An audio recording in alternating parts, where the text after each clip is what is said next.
Assalamualaikum warahmatullahi wabarakatuh. Waalaikumsalam Waalaikumsalam warahmatullahi warahmatullahi wabarakatuh. wabarakatuh. Alhamdulillah, alamin. Wassalatu wassalamu ala asrofil anbiya wal mursalin wa ala alihi wa ashabihi ajma'in. Asyhadu an la ilaha illallah wa asyhadu anna Muhammadan abduhu wa rasuluh. Allahumma salli ala sayyidina Muhammad wa ala ali sayyidina Muhammad. Amma ba'du. Alhamdulillah bahagia sekali pagi hari ini kita bisa berjumpa bersama-sama belajar tentang hal yang mudah-mudahan bisa bermanfaat bagi kesehatan jasmani kita dan juga rohani kita. Karena alhamdulillah juga kita saat ini sudah setengah jalan menjalani ibadah Ramadan kita. Dalam artian kita sudah setidaknya ya separuh ya dari bulan Ramadan ini kita selesaikan dengan puasa di siang hari dan juga di malam hari ada sholat malam atau qiyamul lail dan juga ibadah-ibadah yang lainnya. Dan tentu saja ibadah ya sebagaimana juga ibadah-ibadah yang lain ya seperti haji itu juga apalagi ya perlu stamina. Ramadan juga perlu stamina.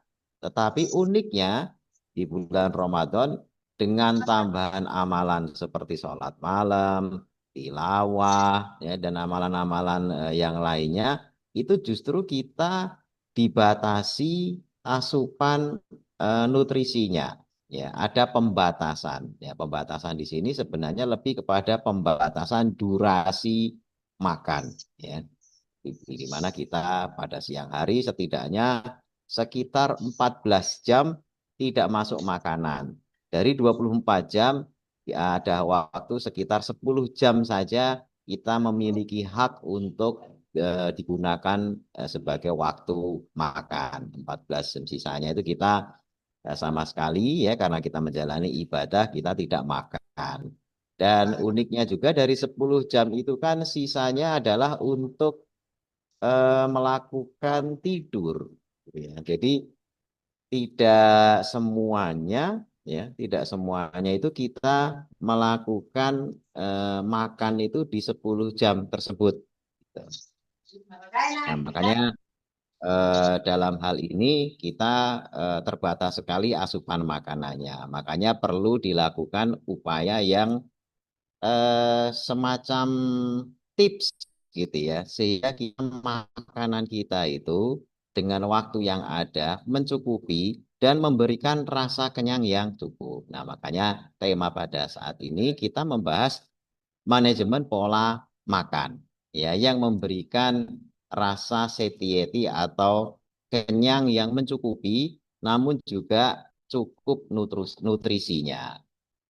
Ini kami langsung saja bagikan slide-nya. Judul tema pada saat ini adalah manajemen pola makan selama Ramadan dengan mengatur satiety dan kecukupan nutrisi. Nah, satiety itu apa sih gitu ya? Karena ini kok kelihatannya ada istilah baru gitu ya. Satiety nanti kita akan jelaskan, tapi pada prinsipnya itu adalah kualitas rasa kenyang gitu ya. Kualitas rasa kenyang ditunjukkan dengan rasa kenyang itu sendiri dan durasinya. Jadi kualitas itu meliputi rasa kenyang satiety atau satiety. Nah, sebagai pendahuluan, ya, puasa itu sebenarnya adalah upaya menahan nafsu. Salah satunya nafsu makan. Tidak nafsu makan aja sebenarnya ya, nafsu-nafsu yang lain banyak ya, nafsu syahwat, nafsu ego, ya, nafsu ingin dipuji, nafsu ingin tampil ya, dan lain sebagainya. Tetapi makan ini kelihatannya masih menjadi tolok ukur utama ya, sehingga ini menjadi perhatian masalah nafsu makan. Ya. Padahal sebenarnya kalau ibadah puasa yang utuh, ya tidak hanya urusan melulu makan minum. karena ada mengatur hati juga ya. Tapi kita karena ini kesehatan dalam hal ini fisik, kita akan fokus dulu ke masalah nafsu makan. Kenyang tidak selalu identik dengan banyak makan. Ya, karena kita tahu juga ada yang makan banyak nggak kenyang-kenyang. Ya sudah makan nambah lagi nggak kenyang. Tapi ada juga yang makan sedikit saja, itu sudah udah cukup. Nah, jadi kenyang itu tidak identik dengan banyak makan. Ada kalanya ada makanan yang tidak memberikan rasa kenyang kecuali dimakan banyak. Jadi untuk kenyang makan apa untuk kenyang itu makanan itu harus dimakan banyak. Tapi ada juga makanan yang dengan sedikit saja kita makan itu sudah memberikan rasa kenyang dan nutrisinya cukup. Ya, jadi bukan masalah volume, tetapi rasa kenyang dan nutrisi cukup. Nah, disinilah perlunya memahami manajemen pola makan dan satiety. Jangan milih makanan yang untuk kenyang itu makannya harus sebakul. Nah, ini strategi menghadapi Ramadan itu seperti itu. Karena banyak orang-orang yang akhirnya milih yang model begitu itu. Buka puasa kalap ya, hanya kenyang kalau makannya banyak kan. Tapi kalau ini kok nutrisinya tinggi, benar-benar sehat ya. Bahkan ada juga yang pengen mungkin saya sekalian diet gitu kan dengan puasa berat badan turun gitu ya. Kalau bisa memiliki ilmu ini maka ini ilmu yang bagus. Karena banyak yang sudah berapa minggu ini kita sudah setengah jalan Ramadan. Berat badan gimana? Udah turun berapa? Boro-boro turun ini malah naik gitu kan.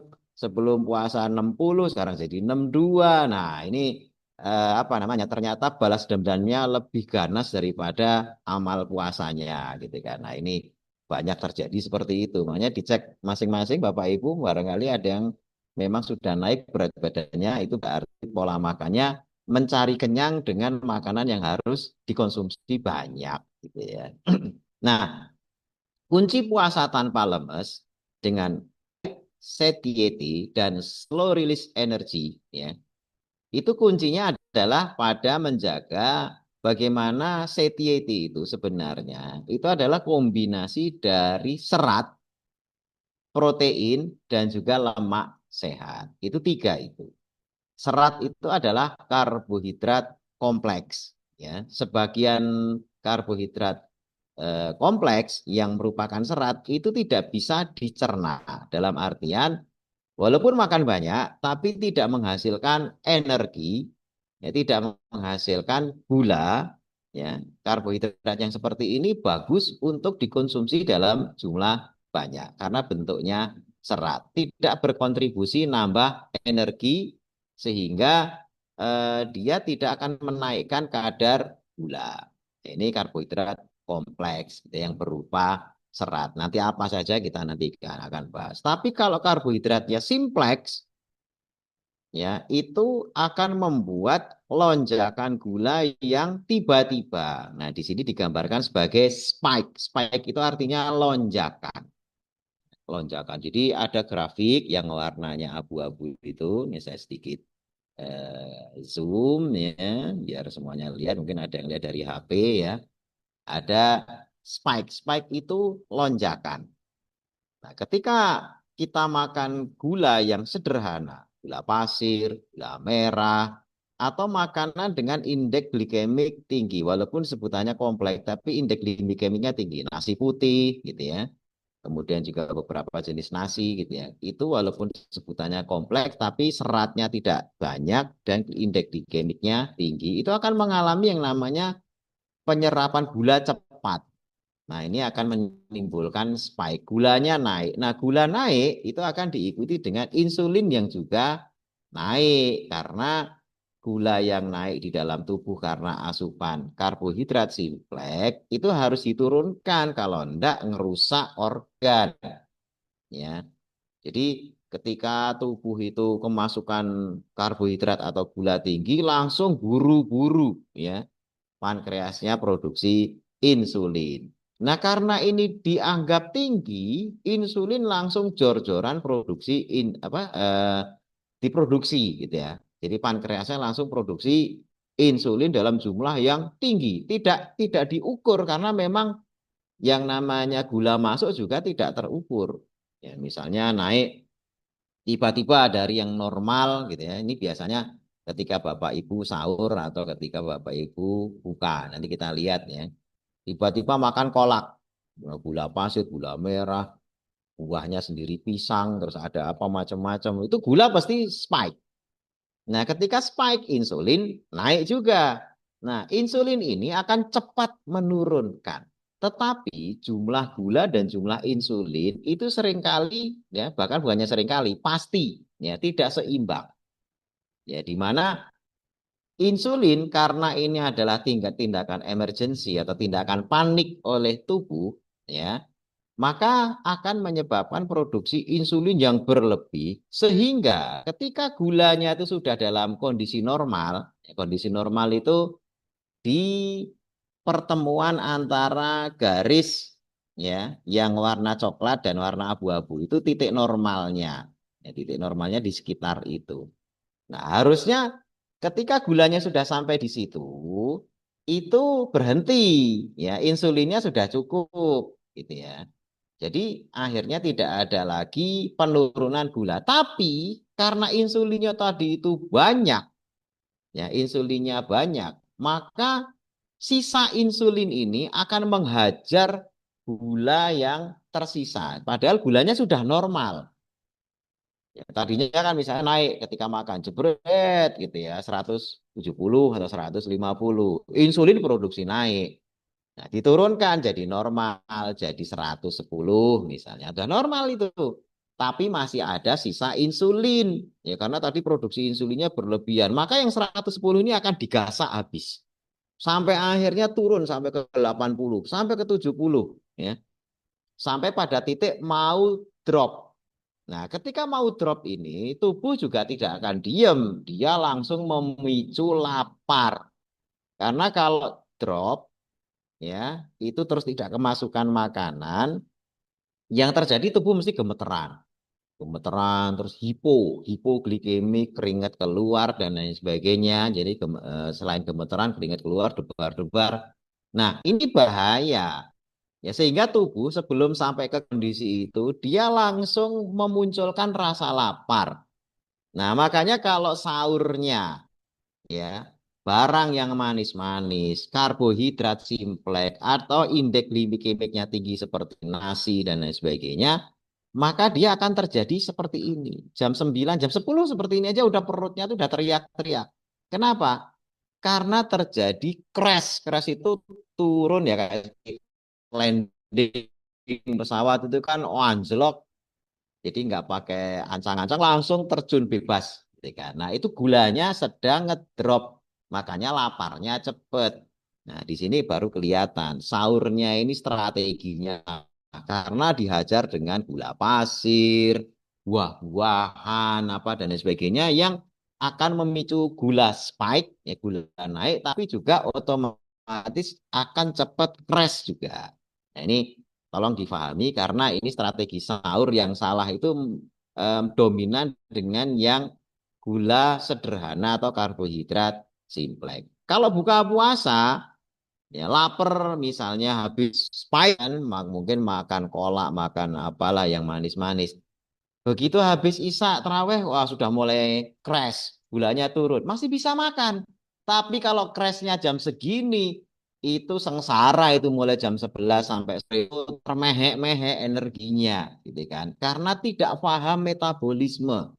Ya, yang seperti ini kenapa kita ajarkan? Biar Bapak Ibu semua itu tahu tubuh kita itu sebenarnya bisa dihack, gitu kan. Bisa difahami sistem metabolismenya sehingga dari pagi sampai sore itu happy-happy aja, olahraga siang, olahraga pagi, olahraga sore, energinya nggak habis-habis. Karena apa? Tidak mengandalkan spike dan crash, tapi yang sebagaimana garis coklat ini. Stabil, makan sahur udah stabil gitu ya. Energi di energi stabil. Nah, itu yang kita cari dari membahas satiety. Gitu ya. Berikutnya satiety. Satiety merujuk pada keadaan kepuasan, jadi rasa kenyang, ya, di mana ini adalah kondisi seseorang merasa tidak perlu makan lagi karena kebutuhan nutrisi dan kalori sudah terpenuhi. Ya, berasal dari kata bahasa Latin satier yang berarti memuaskan atau memenuhi. Gitu. Ini kata satiety itu seperti ini bahasa Inggris sebenarnya ya. Nah, kalau satiation itu rasa kenyangnya. Tapi kalau satiety itu kenyang dan kenyang dalam durasi waktu sampai akhirnya lapar lagi. Ya. Satiety yang bagus berarti durasi kenyangnya itu lama. Makan sahur ya sudah makan kenyang gitu ya. Sudah satiation ketika sahur itu bahkan sampai kepada waktu maghrib gitu. Itu aja wah belum lapar ya minum doang gitu ya. Sampai malam baru muncul. Itu berarti satiety-nya bagus. Karena untuk lapar lagi itu butuh durasi panjang. Nah, itulah yang kita mau ajarkan siasatnya agar nantinya ya, makanan itu tetap steady mengandungnya panjang. Ya. Berikutnya, nah di sini ternyata makanan itu memiliki skor satiety atau skor kepuasan atau skor kenyang, gitu kan? Jadi itu beda-beda. Ada sumber hewani, ada sumber nabati yang memiliki skor yang berbeda-beda. Makanya yang saya tampilkan ini ya dicatat karena ini adalah makanan-makanan yang kalau dimakan kenyangnya lama, gitu ya. Ya kenyangnya lama. Di sini coba lihat dari berapa jenis itu. 12 ya, nggak ada nasi. Ya, nggak ada nasi. Karena ini skor yang benar-benar memberikan kenyang yang di atas 50%. Ya, contoh, ya kan? Egg white, ya putih telur. Putih telur itu memberikan rasa kenyang luar biasa, 100%. Kalau dari tumbuhan itu bayam, ya bayam, spinach itu 100%. Kemudian ada yogurt ya, yogurt itu 90%. Oh, makan yogurt nggak bisa banyak. Saya makan yogurt semangkok, ayo aja kalau berani gitu ya. Nggak mungkin bisa semangkok, kan sedikit aja udah kenyang gitu ya. Asparagus. Ya, ini juga tinggi 88%.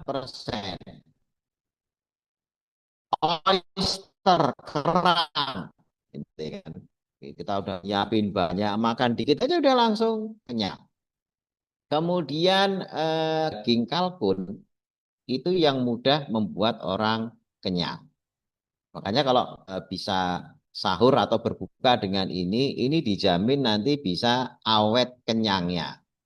Kemudian udang, ya. Terus chicken breast, arti dada ayam. Karena dada dengan paha itu beda nanti ke ininya, tingkat kekenyangannya, gitu kan, atau satiety-nya. Tapi dada 71, ikan salmon itu 70%.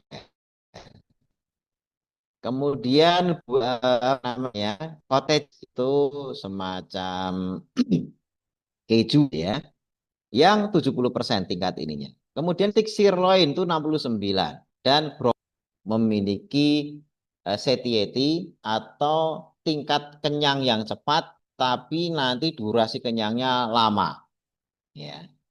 Selanjutnya, nah ini bahan hewani ya. Tadi kan masih campur. Urutan bahan hewani dari satiety itu ini nih paling tinggi itu kepiting, ya. Kemudian anchovy, anchovy itu sejenis ikan teri.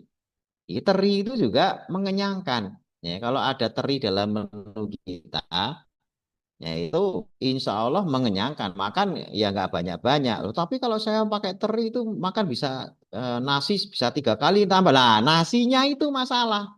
Ya, karena satiety-nya nggak ada.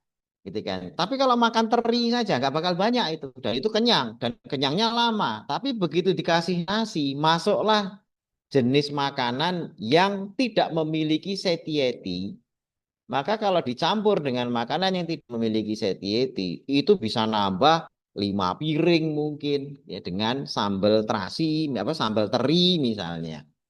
Ya, jadi ini tolong difahami bahwasanya yang dimaksudkan angka prosentase di sini adalah makanan prosentase yang kalau dimakan hanya itu saja, gitu ya.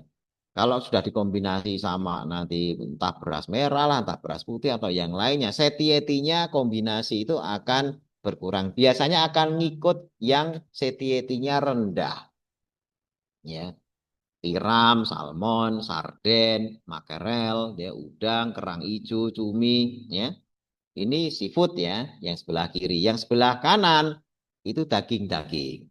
Ya, daging tertinggi satiety-nya itu adalah ground beef, daging sapi. Ya, yang 90%. Maksudnya lemaknya itu cuma 5%. Ya, daging 95%. Karena makin banyak lemak itu biasanya makin rendah satiety-nya. Karena lemak itu memberikan rasa gurih yang menurunkan satiety. Artinya kalau dicampur protein. Tapi kalau lemak tok satiety-nya tinggi. Ya, satiety lemak saja tidak dicampur dengan yang lain.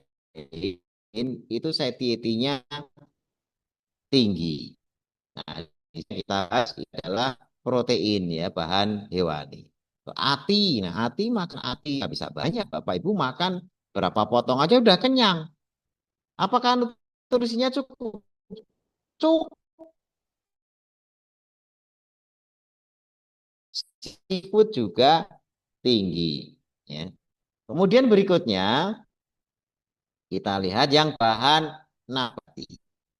Nah, bahan nabati di sini kita bisa lihat yang sayur itu tertinggi ya. Yang kedua jamur, mushroom, segala macam jamur.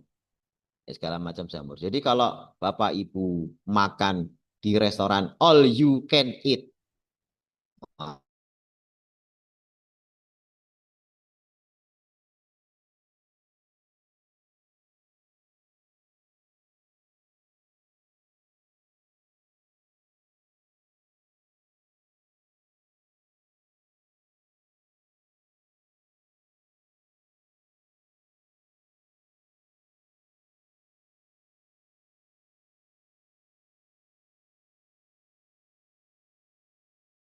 Kemudian ketimun juga satiety-nya tinggi. Kalorinya juga rendah. Ini cocok buat diet, gitu kan. Ada yang dietnya itu makan timun mulu kan energinya enggak ada, isinya cuma air, tapi kenyangnya lama, gitu ya.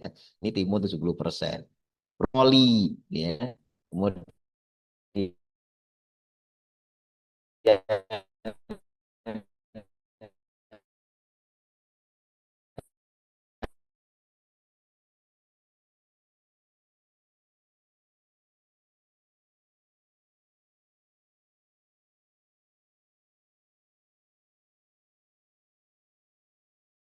volumenya mencukupi.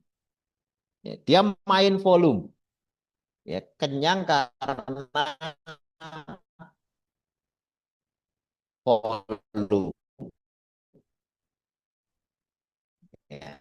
Tapi kalau yang lain-lain orang nggak bisa makan bawang banyak-banyak. Nggak akan ada orangnya. Kan ada bawang yang modelnya digoreng, dicampur telur atau apa digoreng itu buat cemilan itu. Tapi orang nggak akan bakal bisa makan banyak. Sepiring nggak bakal. Enak. Ya, tapi nggak akan bisa lap ya, sebagaimana kalapnya nasi, tentang rebus, apa itu satiety-nya rendah. Kalau jadi kalau ingin makan buah nggak terlalu kalut, ya. Tomat bisa kalap. Nanas gitu ya, selanjutnya itu ranking 3. Ya. Melon juga ranking berikutnya. Makin ke bawah itu makin tidak mengenyangkan, itu tinggi. Gitu ya. Kalau buah itu pasti pasti di bawah 41. Ya. Kemudian untuk kacang atau biji-bijian. Ya, di sini saya zoom sebentar biar kelihatan semuanya ya. Ada lupin ini juga belum tahu ini. Ini kacang lupin. Lupin itu apa gitu ya. Nah, kalau kacang edamame mungkin pada tahu. Itu CT-nya lumayan. 55. Ya dibanding dengan kalau tertinggi kan 100. Ya edamame ya otomatis karena di situ juga karbohidratnya ada bikin satiety-nya turun. Ya, tempe 53. Ya, kacang natto itu 47. Kacang lentils ya 46. Kemudian kacang merah kidney ini kacang merah 8. Tahu 35. Jadi semakin kaya itu white bread 10%. Ya, kalau makan roti itu makan nasi pengen kenyang ya harus banyak ya. Jadi apa namanya? Memang pola makan kita itu menentukan sekali. Kalau dominan karbohidrat, maka otomatis akan memiliki satiety yang rendah. Satiety rendah itu untuk bisa kenyang butuh banyak dan kenyangnya pendek.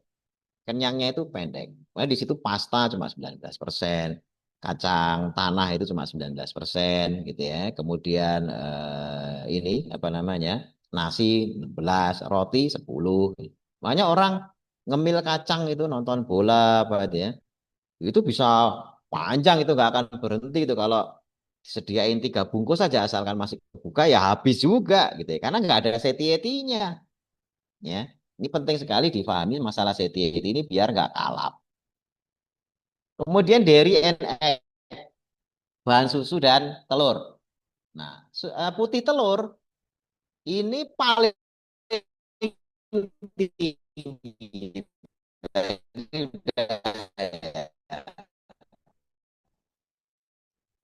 Ini bisa orang yang terus bisa pengganti nasi. Ya, telur putih telur ikan dijadikan sebagai pengganti nasi. Caranya gimana? Ya putarnya dapat dari tukang kue gitu ya. Tukang kue kan memang mengambil hanya kuningnya. Putih telurnya itu mau dibuang gimana juga gitu kan. Itu banyak tukang kue banyak gitu ya. Nah, itu kata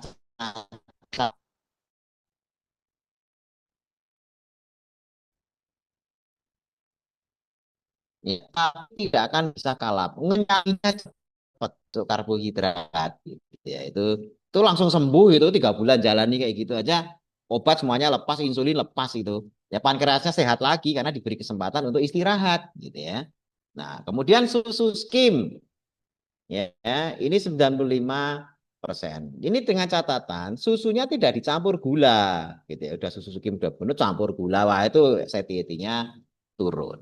Kemudian yogurt tadi udah ya, cottage cheese juga sudah, parmesan ini semua bentuk-bentuk keju ini ya.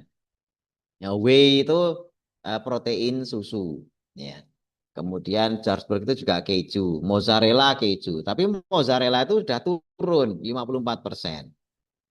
Yang unik adalah kalau telur saja yang utuh dengan kuningnya itu putih telurnya jadi turun juga satiety-nya. Jadi cuma 24%. Atau kuning telur itu jadi 23%. Artinya yang paling tinggi itu putihnya. Kalau campur kuning itu telur itu satiety-nya menurun.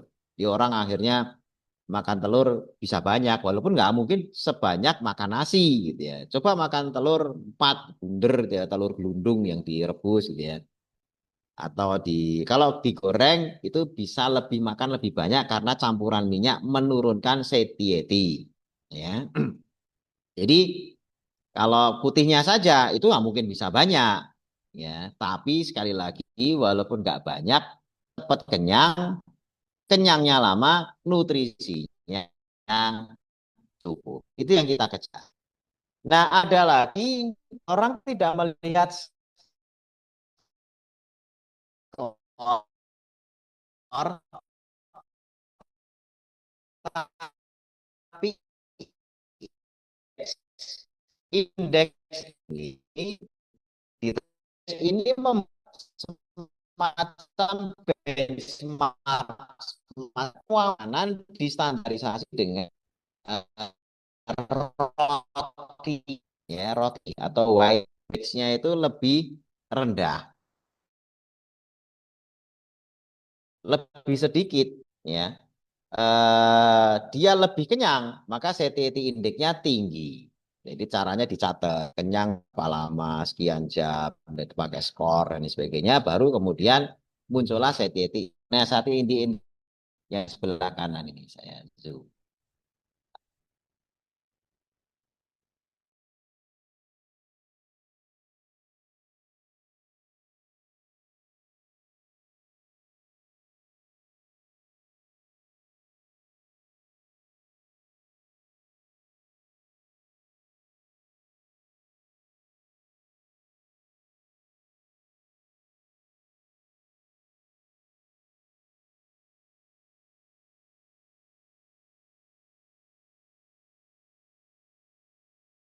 Kan dengan pola sekian kenyang, 2 jam kemudian dia lapar.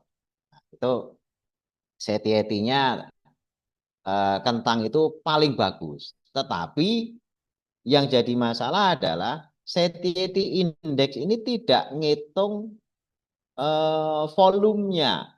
Ya, padahal volume berat itu mempengaruhi. Makanya untuk kenyang, kentang itu seringkali banyak, tapi memang waktu untuk lapar lagi itu panjang.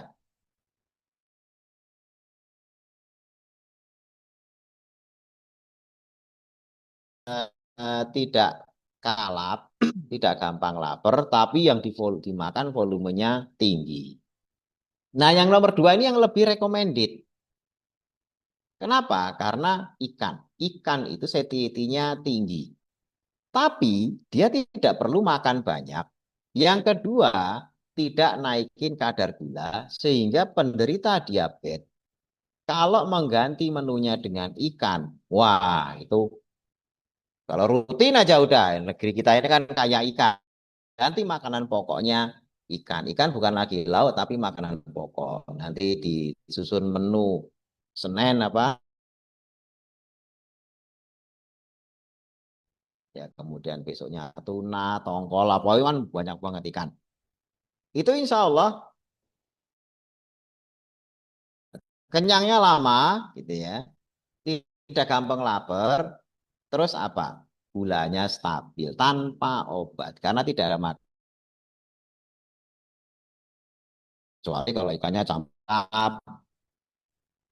terus minumnya teh manis pakai gula pasir, ah, itu bohong juga gitu ya. Tapi makannya ikan, tapi ya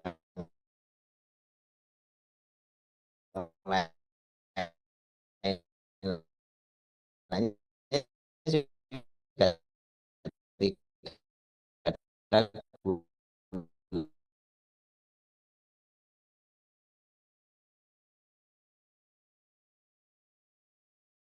juga sehingga menghambat penyerapan gula ya tidak terlalu spike. Ini kalau oatmealnya benar ya kadang-kadang oatmealnya juga udah dicampur gula, campur susu, campur yang lain-lainnya sehingga tidak benar-benar oatmeal. Nah, ini harus hati-hati, harus dilihat komposisi nutrisinya. Kemudian kalau buah tadi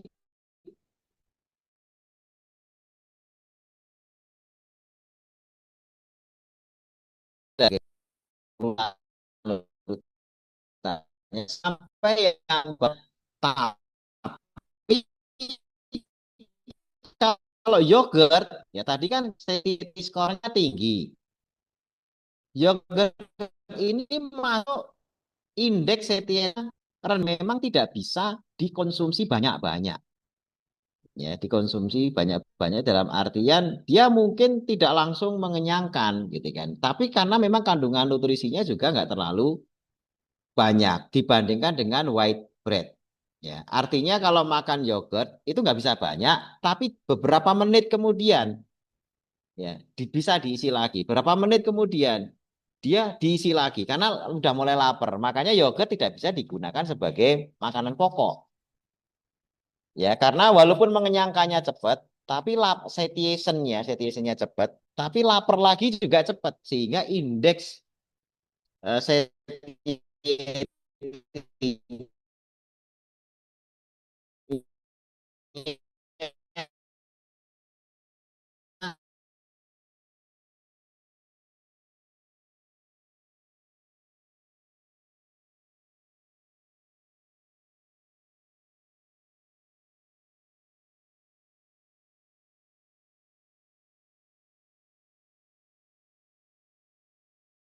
di atasnya lagi kan ada pisang, kemudian pasta putih, ekor, kalau yang namanya paro ya mendinasi. Nah, di sini penting untuk menggabungkan, cari makanan yang jangan hanya indeks satiety-nya tinggi, tapi juga skor satiety tinggi.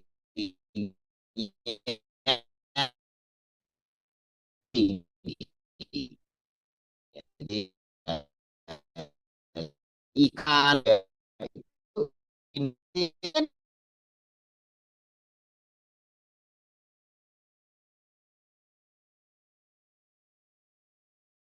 makan protein, maka tubuh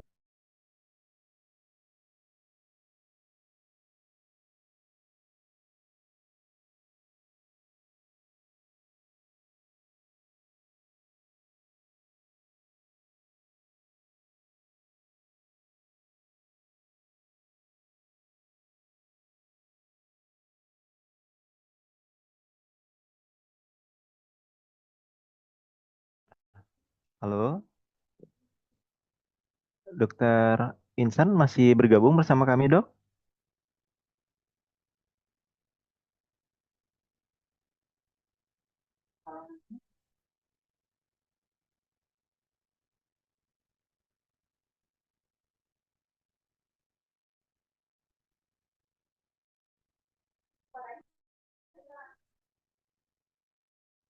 Sudah hadir ya, Dokter Insan, tapi untuk suaranya belum masuk, Dok.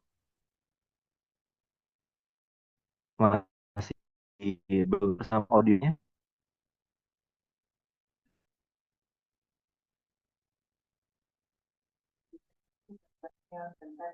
Baik, Bapak Ibu, sembari kita menunggu Dokter Insan untuk bisa bergabung kembali, dikarenakan ada sedikit gangguan sinyal ya. Mudah-mudahan segera membaik nanti sinyalnya dan Dokter Insan bisa bergabung kembali. Penting banget seperti yang sudah disampaikan oleh Dokter Insan tadi mengenai satiety ya Bu ya. Beberapa hal yang menjadi knowledge baru atau ilmu baru, pemahaman baru bahwa ada beberapa komposisi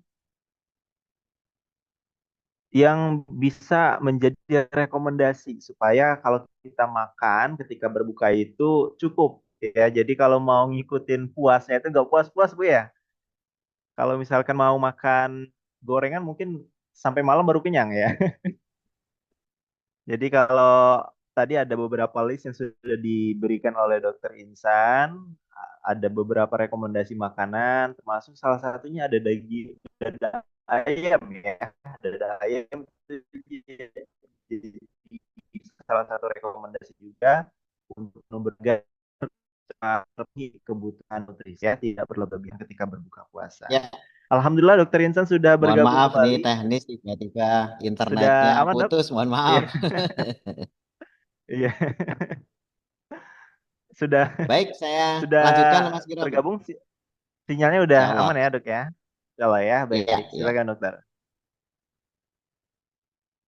Baik, mohon maaf tadi sempat terputus karena gangguan teknis. Ya.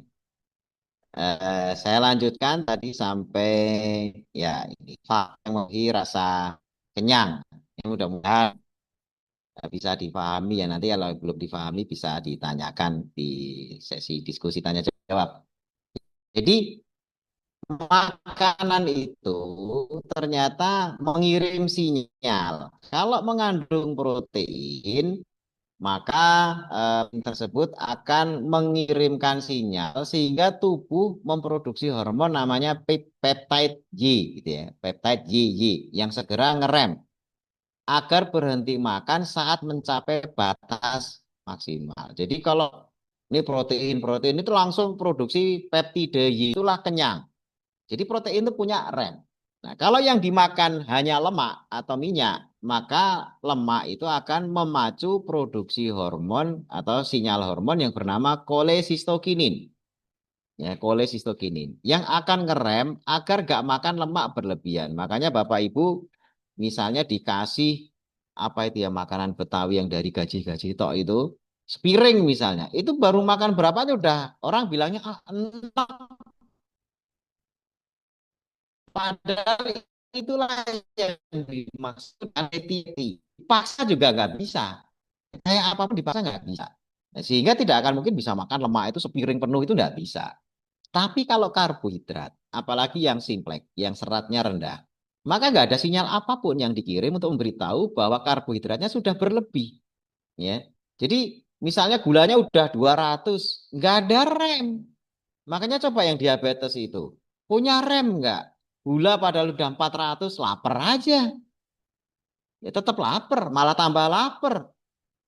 Ya, padahal gulanya udah 400, tapi protein enggak. Protein begitu kadar angkanya sekian, langsung direm sama peptid. Lemak begitu masuk sekian, langsung direm sama kolesistokinin. Karbohidrat gulanya udah 500, tetap aja makannya kalap. Ya, enggak punya rem sama sekali. Ya. Bahkan makan protein yang harusnya dikit bisa kenyang, begitu dicampur karbohidrat, remnya protein itu keganggu. Belum juga. Ya, belum juga. Coba Bapak Ibu makan rendang sepiring, nggak bisa. Tapi coba dikasih nasi, bisa makan 2 piring. Ya itu fakta itu. Karena yang namanya nasinya itu yang menyebabkan remnya bisa blong. Tapi kalau dikasih ini rendang sepiring, habisin. Wah, berat itu. Baru makan berapa potong udah wah nyerah gitu kan. Tapi begitu ini nasi gitu ya. Ya, itu nambah itu. Yang di piring orangnya enak gitu ya. Nah, itu kenapa ini penting. Faktor yang mempengaruhi itu kandungan protein, kemudian serat ya, serat makin tinggi sayur itu penting. Sayur berarti makin dicerna tubuh dan ini memberi rasa kenyang. Ya, makin tinggi saya makin makin tambah kenyang. Makanya yang namanya tepung ya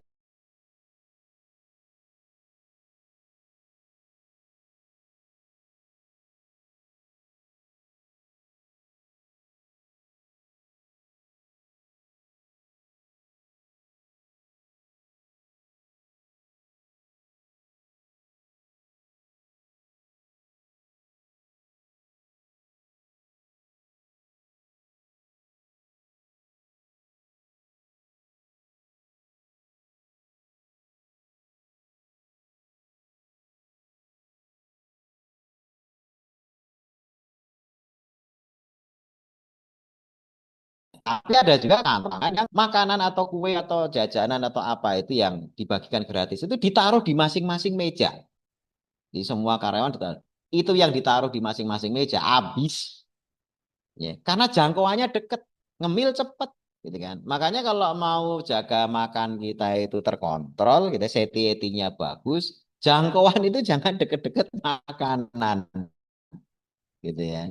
Tapi piring-piring yang kecil sehingga sepertinya gede kalau kita pas lagi disajikan gitu ya. Itu penyajian itu penting. Kemudian volume seperti kentang tadi itu mempengaruhi juga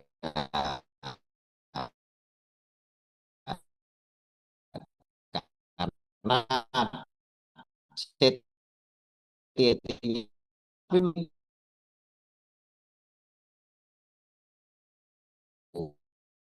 ya. 200 gram itu sudah banyak tuh seperempat kilo, 250 gram itu seperempat kilo. Fokus pada porsi protein. Ini contoh saja, sekedar ide. Nah, terus sayur. Ya, sayurnya bisa 1 mangkok gitu ya, brokoli gitu ya, atau lebat merah kukus. Jangan terlalu lembek untuk mengekalkan proses mengunyah. Biar lama. Kalau lembek langsung telan. Tapi kalau agak ada seratnya itu kan dikunyah dulu gitu. Jadi nggak buru-buru, pakai waktu. Ya. Kemudian tambah 1 biji telur rebus. Telur itu kan satiety-nya lumayan. Nah, kalau berbuka, pertama 2 gelas putih, terus sayur bening. Ya, sayur beningnya pakai apa namanya ya, bayam gitu ya. Makan dulu itu gitu ya. Nanti makan malam baru stik ikan. Terus sayurnya salad gitu ya. Nah, itu tidak pakai nasi. Oh, ini kenyang banget. Sehat juga, energinya jangan tanya. Ya, ini luar biasa nutrisinya, gitu kan. Tapi kalau misalnya, oh saya masih pakai karbohidrat, oke. Pilih kentang rebus. Ya, pilih kentang rebus. Ini tidak dianjurkan bagi yang punya diabetes. Ya, artinya kalau yang sudah diabetes itu bangsa karbohidrat itu kalau bisa dibatasi. Tapi kalau yang masih sehat, masih oke, tapi pengen diet biar berat badannya turun karena asupan makanannya mengenyangkan, tenaganya juga energinya bagus. Sahur kentang rebus karena tidak memicu glucose spike yang terlalu tinggi dibandingkan dengan tadi roti, ya. Ya, dua tiga buah aja, tiga kentang ya, dimasak, ya, kemudian didinginkan sebentar. Jadi direbus. Kalau digoreng, wah satietinya hilang.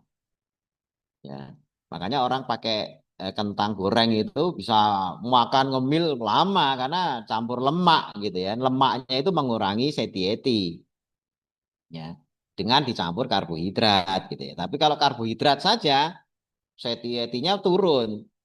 Lemak saja satiety-nya lebih rendah lagi. Tapi digabung satiety apa satiety kalau lemak saja tinggi, karbohidrat tinggi, tapi begitu digabung satiety-nya turun gitu. Nah, ini unik nih makanan ini ya.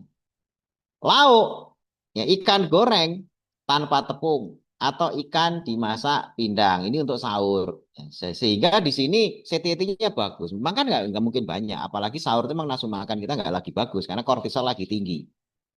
Sayur, buncis, ya, wortel kukus. Nah, kalau takjil, jeruk. Nah, jeruk ini pilihan.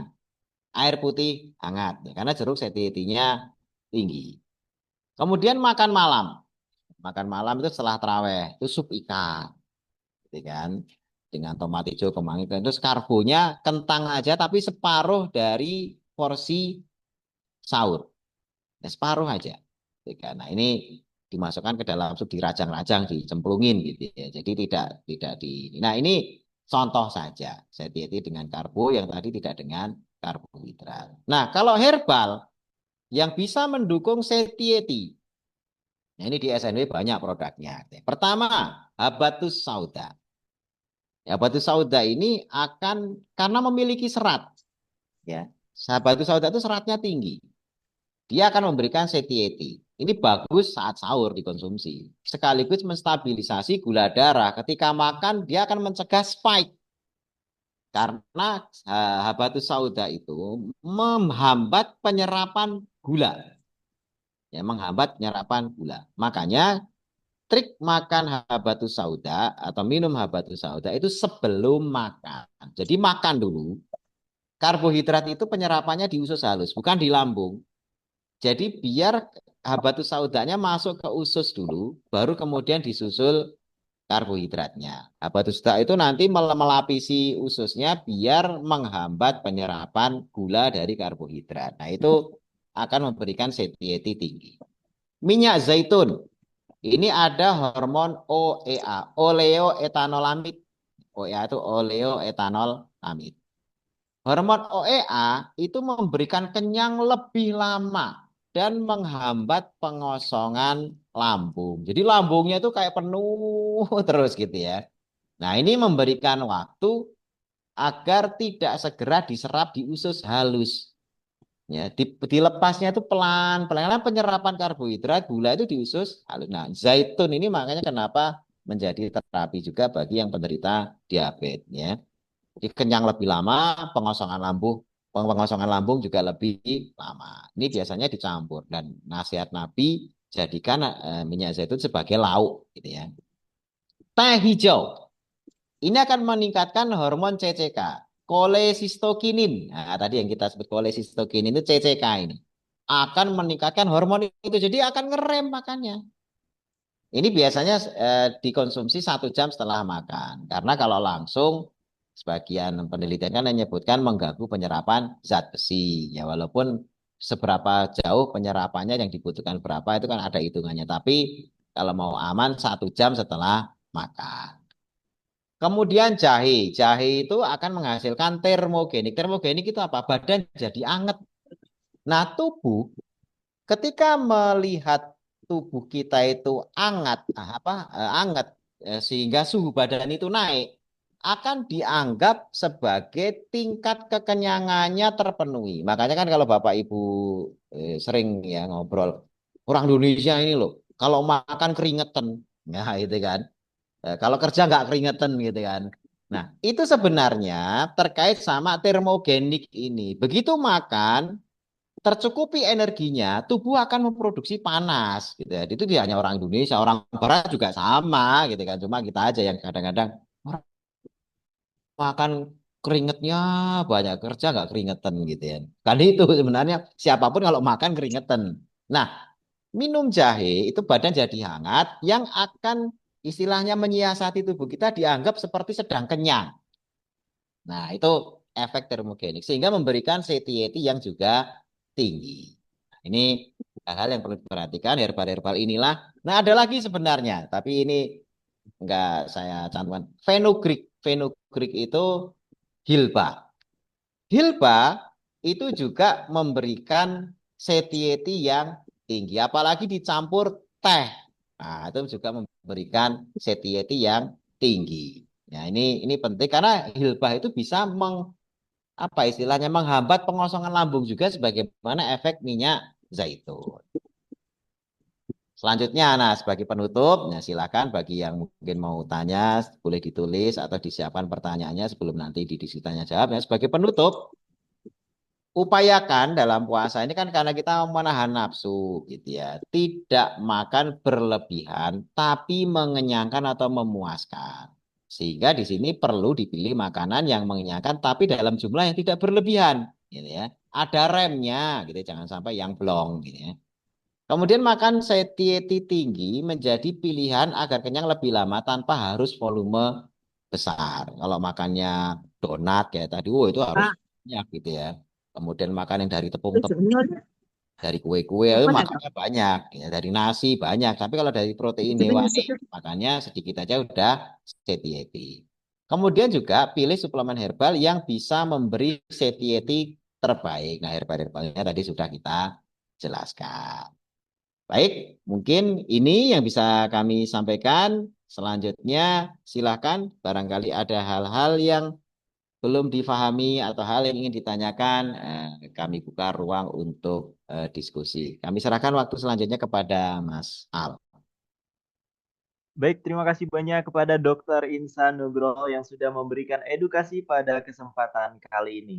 Luar biasa sekali ya Bapak Ibu. Tentunya tadi kita banyak belajar ya mengenai hati-hati dan juga bagaimana kita memilih makanan yang sehat untuk menu berbuka. Tadi ada beberapa rekomendasi juga dari Dokter Insan, menu sahur, kemudian untuk berbuka puasa, dan juga main course-nya ya, atau makanan utama setelah taraweh.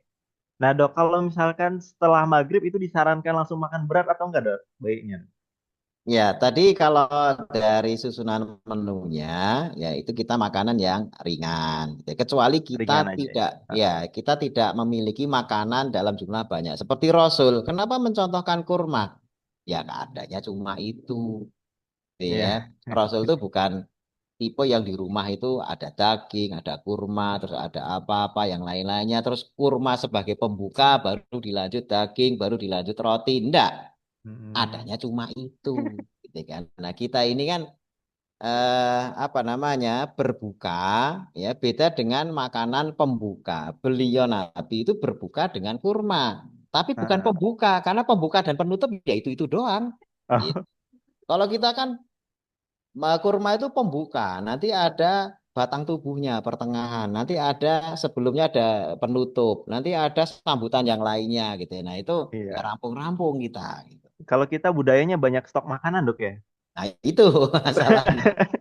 Dibukanya dengan kurma, dilanjut dengan Nah gorengan. gitu. Habis gorengan makan seblak dok ya. Nah itu. Ini yang kadang jadi nggak sehat. Nah, seblak itu Yang harus makanannya nggak dihilangin. ada satiety-nya juga gitu kan. Waduh, itu yang perlu kita waspadai ya Bapak Ibu semuanya. Oke, kita lanjut ke sesi tanya jawab Bapak Ibu.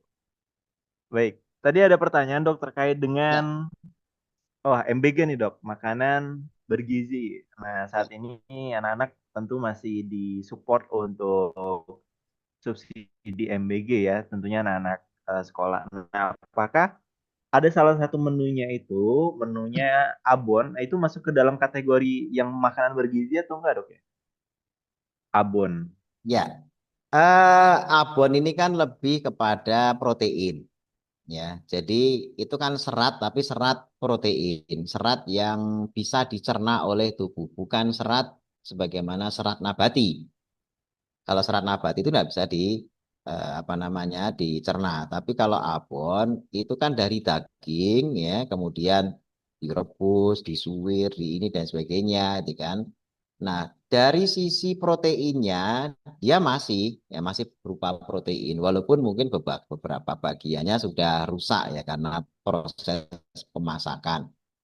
Tapi sisi proteinnya itu masih, artinya ketika dikonsumsi ya masih bisa memberikan asam amino yang cukup, gitu kan, walaupun kadarnya berkurang, ya, sehingga dari daging yang sekian kilo itu jadi abonnya kan ya jadi kecil juga. Abon sekilo itu dari daging banyak itu, gitu ya, karena Hmm. dikurangin apa namanya airnya, apanya dan sebagainya, dan sebagiannya larut ke sana, gitu kan, sehingga dari segi nutrisi, kalau ini nih perbandingan ya, kalau dibandingkan antara makan daging asli dengan abon ya jauh. Mungkin nutrisinya tinggal sekian persen lah, tinggal 30 sampai 40-an persen, nah, separuhnya itu paling ya. Nah, tapi tetap apakah itu termasuk bergizi? Masih bergizi, ya. Hanya saja memang mungkin strateginya itu terkait sama daya simpan yang lama. Ini kan proses pengawetan, ya, proses pengawetan dalam Hmm. bentuk abon. Itu kalau dari segi gizi masih, hanya kalau dibandingkan dengan daging asli lebih apa sudah banyak berkurang. Persentasenya ya jauh dok ya. Ya, Tapi secara kategori masuk ke dalam kategori bergizi. masih bergizi masih. Masih bergizi. Oke, baik. Tapi kalau dalam konteks mengenyangkan itu harus dibantu dengan karbo ya, sama nasi berarti dok ya. Abon itu. Nah, kalau abon, satiety-nya sudah banyak. Makanya tadi kan nggak ada. Iya. Ya nggak ada abon itu nggak ada. Kenapa? Karena dalam pembuatan abon ya itu sudah masuk gula. Ya, pasti dicampur gula itu. Nggak mungkin nggak. Ya. Nah, ketika sudah dicampur dengan karbohidrat, satiety-nya pasti turun. Satiety-nya pasti turun. Jadi untuk bisa kenyang ya harus makan banyak gitu ya. Dan itu Hmm. memang tidak untuk makanan pokok yang mengenyangkan, bukan. Memang itu lauk sifatnya gitu kan. Tapi satiety-nya tidak terlalu tinggi. Tidak sebagaimana daging aslinya. Oke, baik. Terima kasih Dokter Insan untuk jawaban dari pertanyaan yang pertama. Kita langsung masuk ke pertanyaan yang kedua, Dok. Dokter, kalau sahur kita udah makan nasi, lalu mau minum susu etawa, susu dari SLW nih, Dok. Ya. Sebaiknya langsung diminum setelah makan atau diberi jeda supaya peningkatan gula darah tidak melonjak. Ya, Silakan, Dok. sebenarnya tergantung menunya. Jadi kita di sini bukan masalah apakah langsung atau tidak, tapi tergantung menunya. Kalau menunya dominan protein langsung aja enggak apa-apa. Tapi kalau Hmm. menunya misalnya sahur, habis nasi, lauk ini, terus kemudian ada roti juga, terus habis itu makan buah juga. Ini kan karbohidratnya sudah dalam bentuk yang berbeda-beda tapi ya, dalam bentuk roti, dalam bentuk nasi, dalam bentuk buah, mungkin di situ ada bentuk-bentuk yang lain yang juga dikonsumsi, terus minum susu etawa. Nah, ini double-double. Ya, jadi itu nanti yang akan menyebabkan susu etawa disalahin lagi nanti ini Hmm. kayak spike, padahal sebenarnya startnya aja sudah bikin spike gitu Baik. kan. Artinya harus dilihat secara keseluruhan. Makanya kita tidak apa namanya ya, prinsipnya tidak langsung mengatakan habis makan sesudah makan harusnya begini begitu, bukan. Tapi apa yang dimakan? Apa yang dimakan? Kalau sudah dimakan dominan karbohidrat, ya sebaiknya diberi jeda agak lama biar tidak menambah spike. Ya, tapi kalau misalnya, oh ini protein, makanya tadi ya, habis makan ikan, ya paling ada kentang sedikit apa ya susu etawa silahkan aja, tidak ada masalah gitu. Oke, baik. Jadi lebih kepada apa yang dimakan dulu, Dok ya, bukan kepada Ya, minum produk apanya gitu ya. ya. Ini Ah, terkait masalah kadar ah, gulanya ya, tapi kadar ada gula. juga yang lain terkait masalah penyerapan kalsium. Nah, kalau penyerapan kalsium, minum susu tidak dianjurkan berdekatan dengan makan. Ya, kenapa? Hmm. Karena ketika proses mencerna makanan, makanan kita itu membutuhkan kalsium besar agar terjadi proses penyerapan yang baik. Jadi ketika makanan itu dicerna dan diserap, itu penyerapan itu menguras kalsium atau membutuhkan kalsium. Nah, kalau di situ masuk susu, akhirnya kalsium susu itu hanya akan dipakai buat membantu pencernaan saja. Tidak jadi dipakai buat tulang, tidak jadi dipakai Hmm. buat gigi mungkin, tidak jadi dipakai untuk kemanfaatan kalsium yang lain. Nah, ini dari sisi kalsium ya. Makanya dikasih jarak biar pencernaan itu penyerapan selesai, baru susu itu diminum kalau kita ingin ngejar kalsiumnya sebagai manfaat yang lain gitu. Oh, oke, baik, baik. Oke, baik dok. Nah, kalau bulan puasa ini kan kita makannya kalau dalam keseharian biasanya kita 3 kali dok ya, misalnya pagi, siang, malam. Nah, kalau selama bulan puasa artinya kan kita dibatasi untuk waktu makannya mulai Ya, dari setelah Isya, kemudian sahur. Artinya 2 kali makan ya, dan itu pun bisa jadi terkadang makannya bisa lebih sedikit, kemudian bisa jadi malah lebih banyak. Nah, bagaimana ya. untuk bisa mengatur strategi makannya nih dok, supaya tetap bisa menjaga berat badan ideal. Nah, ini pertanyaan bagi yang ingin Ya, menjaga tubuhnya tetap ideal selama bulan puasa dok. Kira-kira gimana? ini mencapai berat badan ideal atau sudah ideal pengen dijaga. Ini beda 2 hal yang berbeda kondisinya. ya. Ya, Nah, karena kalau menjaga berarti oh sekarang udah ideal. Ya. heeh. Insya Allah dengan bahkan makan hanya apa namanya 2 kali misalnya, atau Hmm. bahkan ini saya sedikit buka kalau saya pribadi ya. Saya pribadi itu dalam puasa Ramadan makan hanya sekali. Saya terapkan OMAD. OMAD itu Oh. one meal a day. Hanya sekali ketika berbuka. Sahur saya gunakan hanya untuk minum tanpa gula. Jadi terakhir makan jam 10 malam. Ya, kenapa saya ngejar autofagi? Autofagi itu tubuh tidak kemasukan nutrisi setidaknya di 14 jam.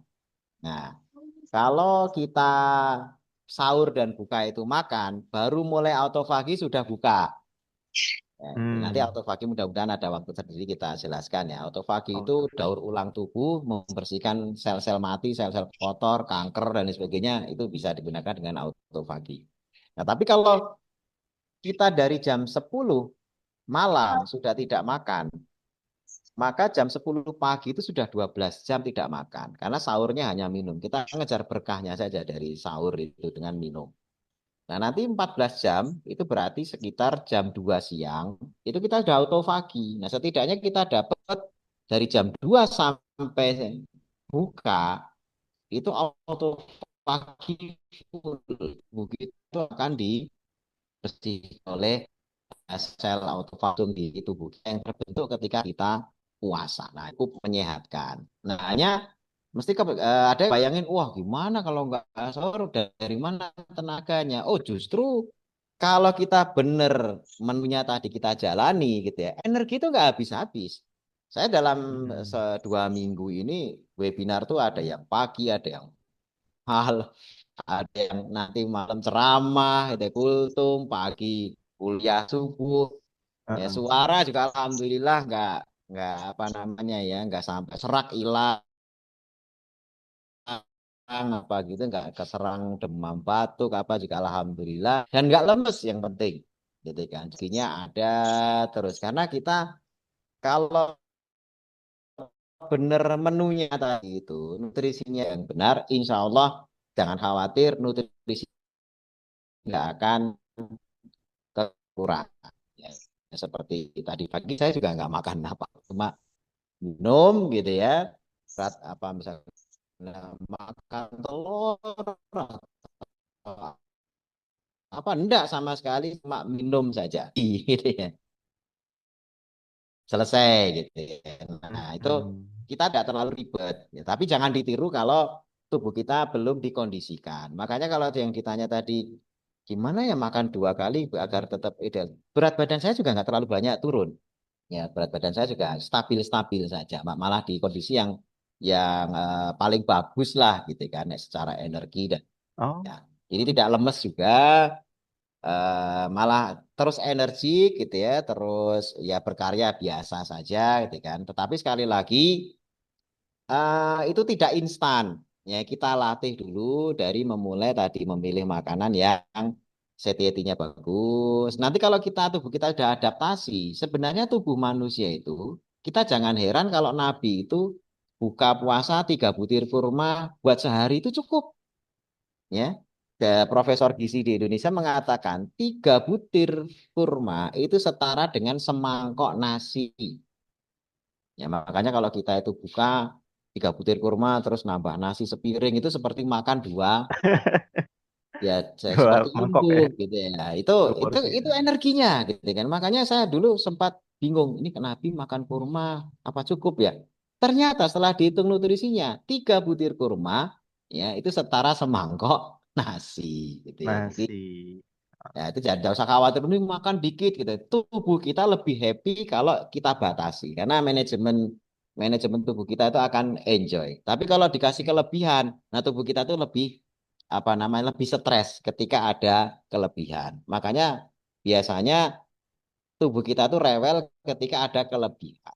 Kalau kurang, dalam artian kurang itu terkontrol ya, bukan terus kelaparan kayak di Sudan, bukan. Ya kita kan puasa tidak dalam Hmm. kondisi kelaparan, bukan. Memang lapar yang memang didesain ya, by design, bukan karena situasi. Insya Allah aman-aman saja. Jadi puasa justru malah sehat ketika kita benar-benar membatasi. Membatasi. Ya, oke. Justru kalau kebanyakan makan, ini salah satu faktor terawihnya jadi ngantuk, Dok ya. Oh iya, itu malah nggak ada energi Iya, karena kan malah kelengkap semuanya. kehabisan energinya. Betul. Oke, baik. Terima kasih, dokter. Kita lanjut ke pertanyaan berikutnya. Kalau jenang, jenang tuh apa ya? Kalau jenang, ah? Ya, Oh, dodol ya, dodol. jenang tuh Maaf. dodol itu. Kalau jenang termasuk makanan bergizi bukan ya? Ini menu MBG juga, menu bulan puasa dan kacang telur. Kira-kira gimana, Dok? Jenang dan kacang telur apakah bagian dari makanan bergizi atau enggak? Ya, kalau dari komposisinya, jenang itu kan biasanya pertama tepung, ya tepung. Kemudian gula. Itu kan kombinasinya itu aja. Jadi kalau bikin jenang itu kalau dulu tradisional itu kan di Betawi juga ada, di Garut itu juga ada dodol gitu ya. Gula dulu masuk ya, gula pasir, gula merah masuk terus jadi karamel cair. Baru tepungnya masuk atau air ya, air kemudian atau tepung gitu kan. Atau kadang-kadang tepung dulu baru gulanya jadi mengaramel jadi satu diaduk diulat-ulat pakai apa namanya wajan besar gitu ya. Nah, itu jenang ya. Di Kudus banyak juga gitu kan. Jenang Kudus terkenal gitu ya. Nah, itu isinya ya itu aja. Tepung, tepung itu karbohidrat ya, indeks glikemiknya tinggi ya, kadar gulanya juga tinggi, kemudian tambah gula. Jadi sebenarnya apakah itu bernutrisi? Ya nutrisinya hanya karbohidrat. Ya nutrisinya hanya karbohidrat gitu kan. Sehingga ya proteinnya nggak ada. Sehingga kalau ngemil dodol, ngemil gula kayak gitu-gitu, itu bisa banyak itu, nggak terasa gitu kan. Di ya dodol Garut ditaruh di meja. Kalau pas nanti Lebaran di subuh kayak gitu, itu pengennya ngambil lagi, ngambil lagi, ngambil tahu-tahu habis, gitu ya. Itu dan kalorinya tinggi, ya kalorinya tinggi, tinggal 2 atau 3 biji aja udah luar biasa. Makanya eh, kalau dari segi apakah bernutrisi, ada nutrisinya tapi hanya karbohidrat, proteinnya nggak ada, mineralnya rendah juga karena memang murni tepung dan gula. Demikian. Oke, baik. Kalau yang kacang telurnya, Dok? Oh, kacang telur. Kacang telur itu kacangnya masih ada protein, masih masih Hmm. bagus. Hanya kacang telur kan juga. Jadi secara umum dia kombinasi. Karbohidratnya ada, lemaknya ada, kemudian proteinnya ada. Itu lengkap itu. Secara nutrisi lengkap. Ya, secara nutrisi lengkap. Tapi secara satiety rendah. Hmm. Artinya sama halnya dengan kacang tanah tadi itu. kalau dimakan kadang-kadang nggak kerasa setoples habis gitu ya. Habis. Kayak lagi makan nastar itu kan sama aja itu. Itu tepung sama gula gitu kan. Gula. Apalagi udah ditabur gula putih gitu ya. Wah, Sambil itu menu mau nonton ya lebaran ya. satu toples itu tahu-tahu lah ini kok habis gitu ya. Nah itu karena satiety-nya nggak ada. Oke, baik. Jadi lebih kepada komposisi gizinya ya. Iya. Kalau masuk kategorinya udah termasuk seperti itu. Oke, masih ada dua pertanyaan lagi dok sebelum nanti kita mengakhiri sesi pada kesempatan kali ini. Pertanyaan dari Bu Irma Yuni. Makanan yang saya konsumsi ketika sahur itu minum Hilba, Asratik, dan Salam Fit Royal Herb. Baru setelah itu makan, tapi sepertinya nasi belum bisa ditinggalkan. Namun sekarang porsinya sudah jauh berkurang. Kemudian untuk mengkonsumsi teh Hilba itu menggunakan gula aren. Nah, pertanyaannya langsung saja, Dok, bagaimana dokter agar bisa menerapkan konsep yang dokter berikan selain niat ingin sehat karena makanan di Medan kebanyakan karbo. Nah, silakan dokter.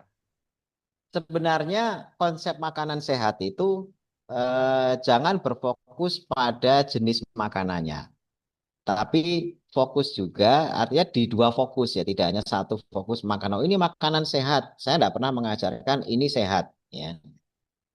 Tetapi harus disesuaikan dengan kondisi orangnya. Karena bisa jadi secara makanannya saja itu sehat. Ternyata buat orangnya kondisinya tidak menghendaki makanan itu. Ya, karena tidak bisa dimakan. Contoh misalnya, kita tadi nyebut udang, seafood apa, wah sehat, satiety begini. Tapi orangnya alergi. Begitu makan biduran semuanya. Itu buat dia bukan lagi makanan sehat. Gitu kan. Artinya selain fokus kepada makanan, kondisi orangnya juga harus dilihat. Nasi Hmm. buat orang yang kondisinya pankreasnya bagus, fit dan sebagainya, itu bisa jadi makanan sehat dengan tetap mengatur porsinya tentu saja. Tetapi bagi yang sudah kena diabetes, ya, maka ini tidak lagi sehat. Ya, karena definisi israf berlebihan itu tidak hanya menempel pada porsi nasinya, tapi juga kondisi orang yang sakit tersebut, apakah dengan sepiring nasi ya, sehat buat dia. Ya. Karena dia sebelum makan nasi saja, gula darahnya sudah israf. Ya, gula darahnya udah 500, mau nekat nambah lagi gula.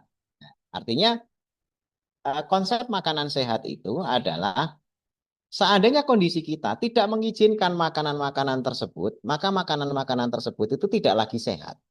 Jadi kembalikan kepada kondisi tubuh kita. Ya, kalau dengan makanan yang kita, karena kalau kita jujur ya, apa yang diciptakan oleh Allah SWT selama itu tidak dilarang, maka itu kan halal. Ya, kita kan prinsipnya pro hati, ya, halal toyib. Ya, tetapi walaupun sudah halal toyib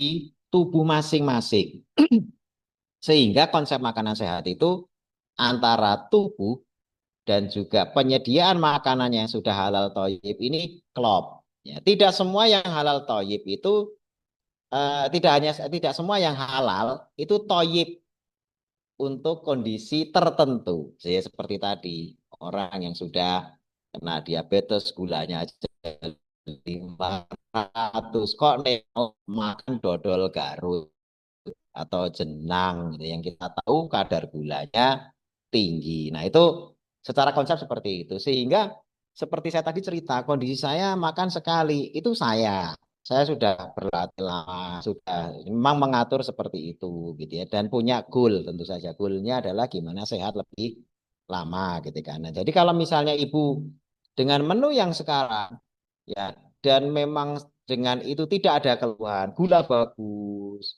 ya, darah kondisi labnya itu juga bagus semua, kolesterol, asam urat dan sebagainya dalam batas-batas yang bagus. Nggak usah diubah karena memang cocoknya memang itu. Itu tidak harus selalu kok kelihatannya yang itu lebih bagus ya. Enggak, kita standarnya diri kita, di mana kondisi kita dengan orang lain itu beda. Apa yang mungkin bagus buat orang lain di situasi yang sama bisa jadi tidak bagus untuk yang lainnya lagi, gitu kan? Untuk diri kita terutama. Makanya Hmm. lihat kondisi dulu. Kalau memang ya dok saya pengen benar-benar mengurangi karbohidrat karena memang saya sudah kena diabetes, karena saya sudah kena rematik misalnya, atau karena saya ada stroke dan Hmm. sebagainya, karena program ini akan begini begitu. Nah itu baru dibikin program yang khusus memang kita mau menangani penyakit tersebut dengan cara membatasi nasi, membatasi gula dan lain sebagainya. Tapi kalau tubuh kita itu masih welcome dengan yang tadi, tidak muncul keluhan, gangguan, ya tidak ada masalah dengan makanan-makanan Hmm. yang tadi disebutkan nasi, dodol, jenang dan lain sebagainya tadi. Prinsipnya begitu, Mas Al. Oke, baik. Jadi pentingnya untuk screening dulu ya terhadap diri sendiri hidupnya sebelum nanti Betul, menentukan menu makanannya dan target programnya seperti apa. Oke, baik. betul. Dokter, ini ada beberapa, kita langsung rekap saja pertanyaan terakhir ya.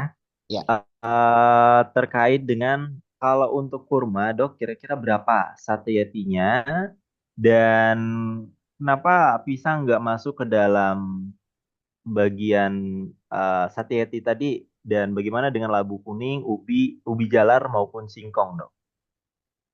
ya. Untuk makanan-makanan seperti yang tadi tidak disebut, itu sebenarnya bukan masalah Hmm. tidak memiliki skor satiety, ada tapi di bawah 41 kan yang tertinggi itu kan 41. Jadi Hmm. kalau ada pisang dan sebagainya berarti dia di bawah 41.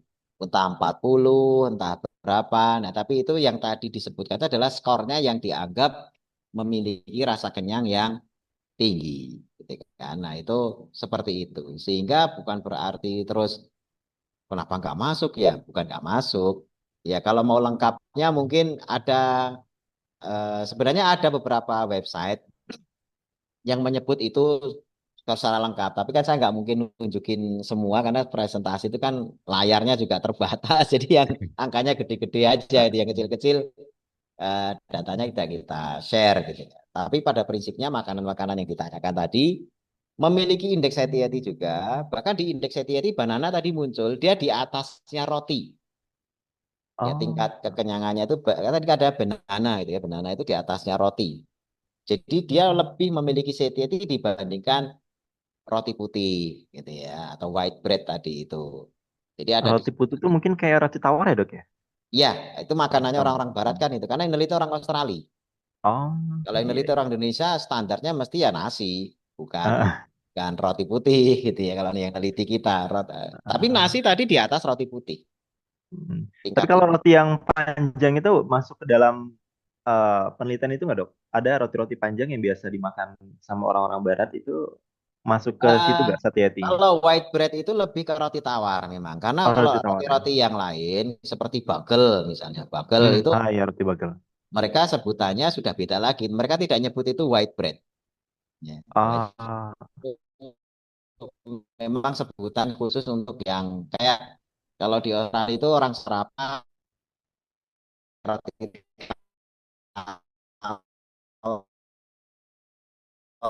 yang tadi kasih telur dibikin sandwich itu white bread itu. Tapi kalau yang seperti hmm. di Itali ya yang rotinya padat itu terus di bread. Walaupun kita kalau di Indonesia nyebutnya roti-roti juga, tapi mereka punya istilah khusus. Demikian Mas Al. Oke, baik, siap. Terima kasih, dokter. Boleh nanti kita minta referensi websitenya, dok ya. Barangkali nanti Bapak Ibu yang hadir mau coba untuk melihat referensi beberapa list makanan yang masuk ke Baik, dalam setiatinya. Baik, terima kasih, dokter. Ada satu lagi untuk pertanyaan dari Bu Nurbania. Mohon penjelasannya, dokter. 2 tahun terakhir ini kok kalau puasa malah berat badan saya tetap nggak turun-turun. Padahal pola ya, makan sudah diatur, kurangi ya, makan, kurangi makan nasi, kurangi konsumsi gula lainnya, seperti kue, sirup, dan lain-lain. Cuma makan kurma tiap buka dan setelah sahur. tahun sebelumnya setiap Ramadan pasti berat badan saya turun 2 sampai 3 kilo alhamdulillah. Padahal boleh dikata hampir setiap banyak makan nasi, kue-kue dan hampir tiap buka puasa makan es buah dan lain sebagainya. Nah, ini kira-kira apa dok penyebab nggak turun-turun nih?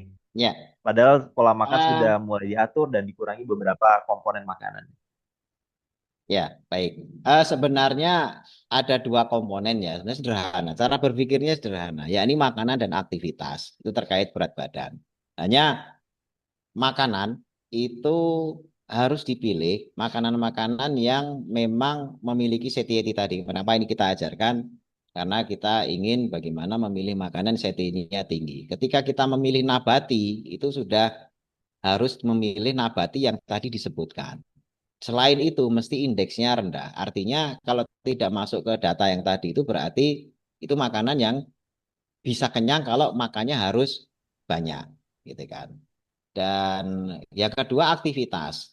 Tapi yang paling utama itu justru makanan dulu. Karena aktivitas itu, Hmm. contoh misalnya, satu bungkus mie. Saya pernah lihat di apa namanya satu bungkus mie instan itu menyediakan setidaknya 280 kilokalori. Ya, 280 kilokalori. Terus saya kan punya ada smartwatch itu kan. Lari, kemudian jalan, jogging, dan lain sebagainya. Itu jalan sekitar 45 menit. Ya, bahkan campur lari. 45 menit. Itu bukan waktu yang pendek, 45 menit. Kita lari apa gitu ya. Kalori yang dibakar, ya, itu nggak nyampe 200.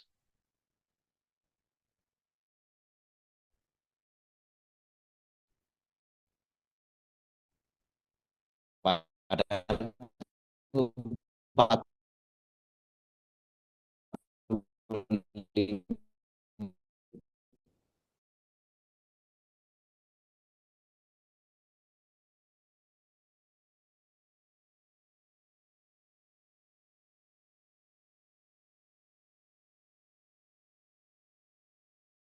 konversi begitu itu makanan yang datang tuh mengerikan banget kalau enggak ditumpuk.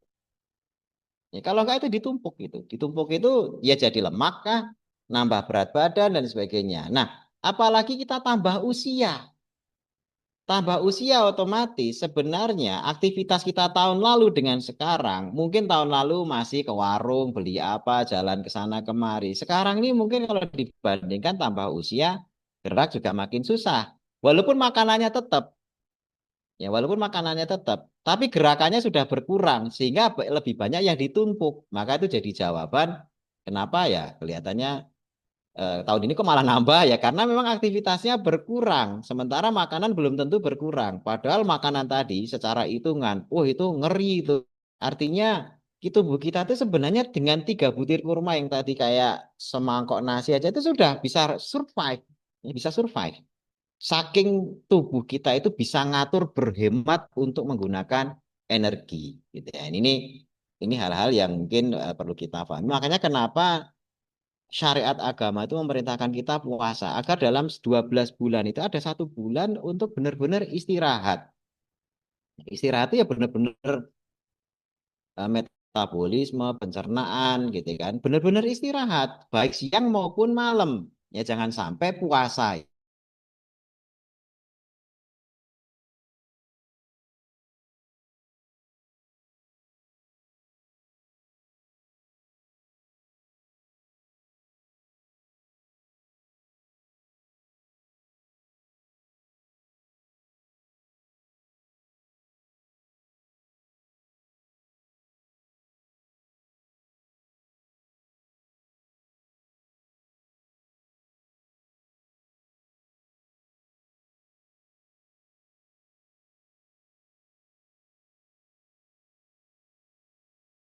Karena kalau memang dilarang, kalau malam jangan, sehingga nafsu merasa bebas untuk lepas. Padahal pas itu seperti narik busur nafsu yang kemudian ketika buka puasa itu dilepas untuk bisa kelewatan melampiaskannya. Nah, itu kunci agar kita itu berat badan stabil, sehat dan sebagainya dari itu. Barangkali itu mungkin yang bisa saya tambahkan. Oke, baik. Terima kasih banyak Dokter Insan untuk pencerahannya.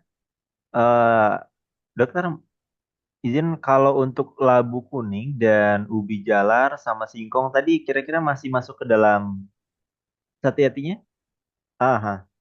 Oh, labu kuning ya. Saya kurang tahu labu kuning yang kalau yang paling bagus kalau labu itu labu siam. Ah, Labu siam itu bagus.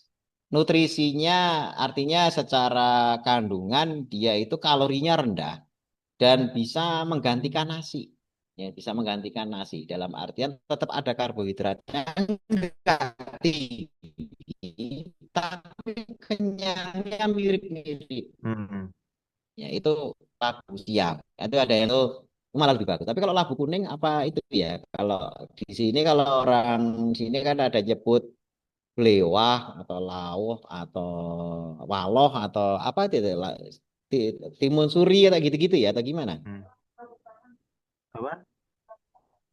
Labu Labu parang. parang. Oh, labu parang ya. Ya, kalau labu Labu parang parang kali itu ya, Dok. kalau di Jawa namanya waluh. Ya, waluh itu namanya. Ya, itu Walu. gede gitu ya. Gede biasa bikin kolak gitu. Bijinya juga bisa dimakan gitu ya. Itu eh, karbohidratnya sedang gitu. Tentu saja artinya ini Cakepnya lebih sedang. masih lebih aman daripada nasi. Mm-mm. Kalau singkong, Dok, termasuk juga. Singkong singkong itu lebih banyak seratnya, ya lebih banyak Oh. seratnya. Makanya sekarang ini ada yang bikin mie dari tepung singkong, ya, apa kasava atau apa gitu ya. Nah itu karena adanya kandungan serat. Tetapi ya artinya berbicara dari tingkat kandungan seratnya ya. Tetapi kalau untuk masalah gula dan sebagainya tetap tinggi. Jadi ketika kita membahas makanan itu harus dilihat secara utuh yang kita fokuskan apanya. Tapi kalau satiety singkong rendah, Hmm. singkong itu rendah. Oke, baik.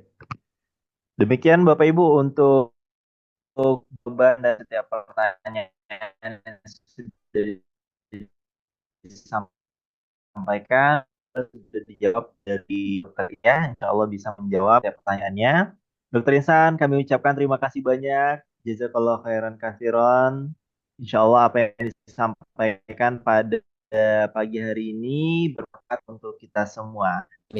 Setelah kita mendapatkan materi hari ini dari Dokter Insan, yuk usahakan kita agar bisa selalu menjaga kesehatan selama bulan puasa dan terus ke depannya ini menjadi kebiasaan ya atau habit dalam menjaga pola makan yang sehat. Yang mau sehat boleh angkat tangan Bapak Ibu. Yang mau sehat, yang mau sehat panjang umur angkat tangan. Wah, alhamdulillah ya, mudah-mudahan Allah kabul apa yang menjadi harapan, niat serta cita-cita kita semua. Amin, amin ya robbal Amin. alamin. Yang mau buka puasa angkat tangan. Nggak ada ya? Belum. Nanti kalau udah azan maghrib baru ya. Iya. Baik Bapak Ibu yang dimuliakan oleh Allah Subhanahu wa taala. Demikian untuk kegiatan kajian Ramadan pada kesempatan kali ini. Insya Allah kegiatan berikutnya Bapak Ibu kita akan kembali bertemu di hari Selasa ya 10 Maret 2026. Insya Allah kita akan ada kajiannya itu dimulai jam 4 atau jam 5 sore ya. Silakan dapat diluangkan waktunya sembari menunggu waktu berbuka puasa. Nah, untuk Bapak Ibu yang akan mengadakan nobar, boleh banget kalau mau sekalian ada iftar jama'i di masing-masing mitra salurnya ya. Atau Bapak Ibu yang lain yang sudah hadir, boleh silakan dapat meluangkan waktunya di hari Selasa sore. Kita akan menemani waktu berbuka Bapak Ibu semuanya sembari mendengarkan edukasi kesehatan dari Dokter Insan dan juga tausiah agama dari Ustadz Azam. Bapak Ibu yang dimuliakan oleh Allah Subhanahu wa taala, selanjutnya juga di jam 11 ini ya, silakan dapat kunjungi di Facebook Kampus SNW karena akan ada Health Talks ya. Kita akan bincang kesehatan bersama konsultan produk SNW yaitu Ibu Ari Haryati yang sebentar lagi akan live di jam 11 pagi ya. Silakan Bapak Ibu setelah ini boleh dapat bergeser ke Facebook karena akan ada live streaming di sana. Demikian untuk sesi kajian kita hari ini. Semoga bermanfaat dan mari sama-sama kita tutup dengan doa. Doa yang akan dipimpin oleh Bapak Nur Hidayat. Pada beliau kami persilakan.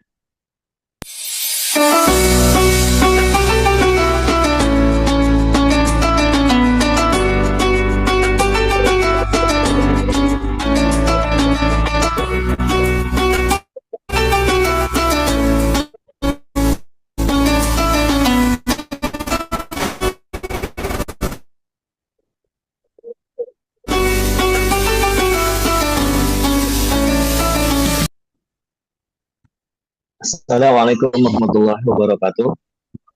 Bapak Ibu sekalian, mari sama-sama kita berdoa dengan diawali membaca istighfar 3 kali. Astagfirullahaladzim, astagfirullahaladzim, astagfirullahaladzim. Allahumma lakal hamdu hamdan katsiran thayyiban mubarakan fih kama tuhibbu rabbuna wa tarda. Allahumma salli wa sallim ala sayyidina Muhammadin wa ala alihi wa sahbihi ajma'in. Allahumma ja'al majlisana hada majlisan marhuma wa tafarruqana min ba'dihi tafarruqan ma'suma wa la tad'al fina wa la minna wa la ma'ana syaqiyan wa la mahrum. Ya Allah, jadikanlah majelis kami ini majelis yang Engkau limpahi rahmat dan jadikan perpisahan kami setelahnya sebagai perpisahan yang Engkau jaga dari dosa. Jangan Engkau jadikan di antara kami orang yang celaka dan terhalang dari rahmat-Mu.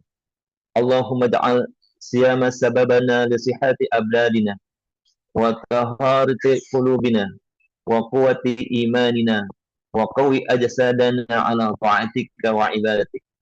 Ya Allah, jadikanlah puasa sebagai sebab kesehatan bagi tubuh kami, kebersihan bagi hati kami, dan kekuatan bagi iman kami. Kuatkanlah tubuh kami untuk menjalankan ketaatan dan ibadah kepadamu. Allahumma khadna minal amradi wal asqam, wasfi mardana wa mardal muslimin, warzuqna sihata fid abdani wa barakatan fil a'mari. Ya Allah, lindungilah kami dari berbagai macam penyakit dan kelemahan. Sembuhkanlah orang-orang yang sakit di antara kami dan kaum muslim. Akanlah kepada kami kesehatan tubuh dan keberkahan usia. Allahumma al fi hadha syahril mubaraki minas sa'imin as-sadiqin wa minal qa'imin al-khashi'in wa min utaqaika minan nar. Ya Allah, jadikanlah kami di bulan yang penuh berkah ini termasuk orang-orang yang benar dalam berpuasa, khusyuk dalam beribadah, dan termasuk hamba-hambamu yang Kau bebaskan dari api neraka. Rabbana atina fid dunya hasanah wa fil akhirati hasanah wa qina adzabannar. Wa sallallahu ala Muhammadin wa ala alihi washabihi ajma'in. Walhamdulillahi rabbil alamin. Assalamualaikum warahmatullahi wabarakatuh.